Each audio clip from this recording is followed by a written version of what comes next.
राजधानी रांची से इस वक्त की सबसे बड़ी खबर सामने आ रही है। आज उत्पाद सिपाही की परीक्षा होनी थी, लेकिन उसमें एक बड़ी खबर सामने पेपर लीक की खबर आ रही है। जहां राजधानी रांची के तमाड़ थाना क्षेत्र स्थित रंगमा माटी स्थित स्कूल में उत्पाद सिपाही परीक्षा के पेपर लीक किए जाने की तैयारी की जा रही थी। जब इसकी सूचना रांची पुलिस को मिली तो रांची पुलिस ने एक प्लान तैयार किया और उसके तहत घटनास्थल पर पहुंचती है और मामले की जांच में फिलहाल जुट गई है। जब वो वहां पहुंचती है तो उसे पता चलता है कि यहाँ पे पेपर लीक हुआ है। ये जानकारी हमें अभी जस्ट पता चली है और रंगमाटी स्कूल में काफी संख्या में परीक्षार्थी भी मौजूद थे, क्योंकि आज से परीक्षा 7 बजे से रिपोर्टिंग थी तो लोग कल रात से ही यहाँ पे पहुंच गए थे। रंगमाटी मेन रोड के बाएं जाने वाले रास्ते में 1.5-2 किलोमीटर दूर पर ये स्कूल मौजूद है और रांची पुलिस की टीम जब वहां पहुंचती है तो पुलिस के आते देख 2 परीक्षार्थी वहां से भाग निकलते हैं। अभी तक जानकारी यही सामने आई है और इसके बाद रांची पुलिस ने कुछ परीक्षार्थियों को पकड़ लिया है और जानकारी के अनुसार 4 लोगों को तमाड़ थाने की पुलिस हिरासत में लेकर पूछताछ कर रही है। आखिर ये पेपर लीक का माजरा क्या है?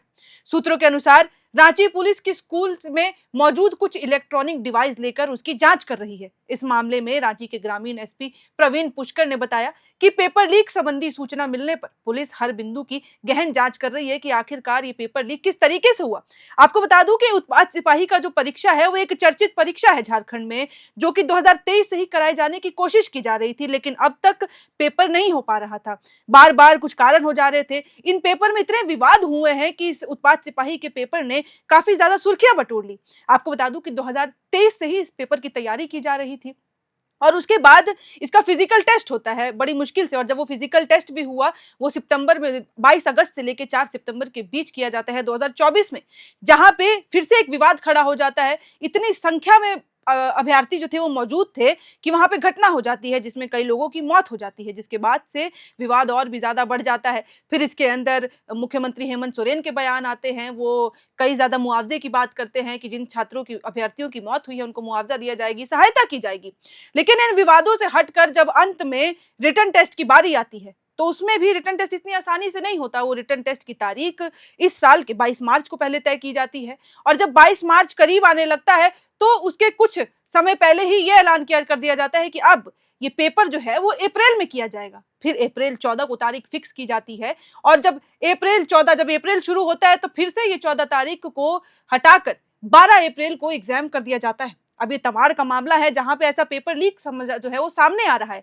हालांकि ये सिर्फ तमाड़ की बात नहीं है। झारखंड में तमाड़ के अलावा कई सेंटर्स, एग्जाम सेंटर्स बनाए गए थे जिसमें 583 जो पदों के लिए ये एग्जाम कराया जा रहा था, जो लंबे समय से अटका हुआ था, जो बार बार किन्हीं मुद्दों के कारण, बिंदुओं के कारण ये पेपर एग्जाम टल जा रहा था। और जब आज रिटर्न एग्जाम था, दूर दूर से छात्र आए थे, सिर्फ झारखंड से ही नहीं, बिहार से, यूपी से भी छात्र इस एग्जाम के लिए आए थे, लेकिन अब पेपर लीक का मामला सामने आ रहा है। हालांकि झारखंड में ये कोई पहली बार नहीं है जब ऐसा कोई पेपर लीक हुआ हो। चाहे हम सीजीएल की ही क्यों ना बात करें, सीजीएल में भी पेपर लीक होता है और उसके बाद से ही ये मामला फिर झारखंड हाईकोर्ट पहुंच जाता है और जहां पे संतोष मस्ताना की गिरफ्तारी भी होती है। तो कुल मिलाकर देखा जाए तो झारखंड में एग्जाम्स की तारीख पहले तो सामने नहीं आती है, तारीख तय होती है तो एग्जाम नहीं हो पाता और जब एग्जाम होता है तो ऐसे ही पेपर लीक सामने आने लगते हैं। ये उत्पाद सिपाही का एग्जाम भी 583 सीट पे पदों के लिए किया जा रहा था, जहां पे फिजिकल टेस्ट के दौरान कई अभ्यर्थियों की मौत हो गई थी। उसके बाद इस रिटर्न एग्जाम के लिए जो जिस 3 फेजों में बटा हुआ था, पहले 7 बजे रिपोर्टिंग थी, 8:30 से लेकर 10:30 तक एग्जाम होना था। फिर उसके बाद एग्जाम दोपहर के सेकंड शिफ्ट में कर दिया गया था और फिर उसके बाद तीसरा जो था वो 3:30 से 5:30 बजे के लिए था, जिसके लिए छात्र दूर दूर से आए थे।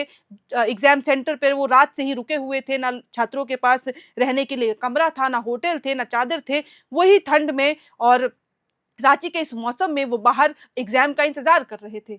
तो आखिर ऐसा क्यों होता है? जब छात्र इतना मेहनत करते हैं, इतना एग्जाम करते हैं और जब ऐसे पेपर लीक के मामले सामने आते हैं तो नुकसान और किसी का नहीं, सिर्फ इन छात्रों का होता है।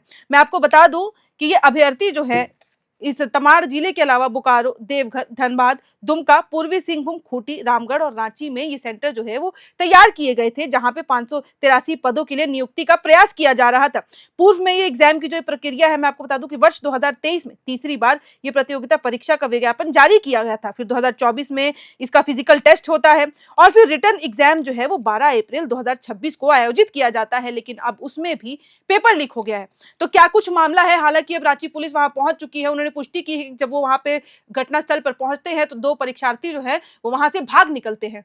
और उसके बाद अब जो रांची पुलिस है वो अंदर सेंटर में भी जाके चेक कर रही है, जांच कर रही है कि कोई इलेक्ट्रॉनिक डिवाइस मौजूद था, पेपर लीक किस तरीके से किया गया है। कुछ लोगों की गिरफ्तारी भी सामने आ रही है और रांची पुलिस की ओर से ये बयान दिया गया है कि अब वो जांच जो है पूरी अच्छी तरीके से कर रही है कि आखिर ये पेपर लीक इतनी सुरक्षा के बावजूद कैसा हुआ। हालांकि सवाल हम आपके लिए छोड़ के जाएंगे कि जब इतनी तैयारियां थी और एक पेपर जो बार बार टल रहा था और जब अंत में होने जा रहा है तो आखिर सुरक्षा के इंतजाम कहाँ थे? आखिर ये चूक कैसे हुई? हर बार ऐसा क्यों होता है कि झारखंड में कोई भी रिटर्न एग्जाम या फिर कोई भी परीक्षा होती है वो सफलतापूर्वक नहीं हो पाती है, हमेशा ऐसी कोई ना कोई अड़चनें आ जाती हैं। आखिर इसका कारण क्या है? ये सब हो जाता है, फिर मुख्यमंत्री बयान देते हैं, लेकिन उसके बावजूद हर बार ऐसी परीक्षा होती है, चाहे हम जेपीएससी की बात कर ले, जेएसएससी की बात कर ले, हर एग्जाम में यही देखने को मिलता है, छात्र एग्जाम के लिए तरस जाते हैं, नौकरी तो दूर की बात है, जहां उनको हर बार प्रोटेस्ट करना पड़ता है कि एग्जाम करा दीजिए। और जब मुश्किलों से एग्जाम होता है तो उसमें भी पेपर लीक का मामला सामने आता है और फिलहाल वैसा ही मामला तमाड़ से सामने आ रहा है,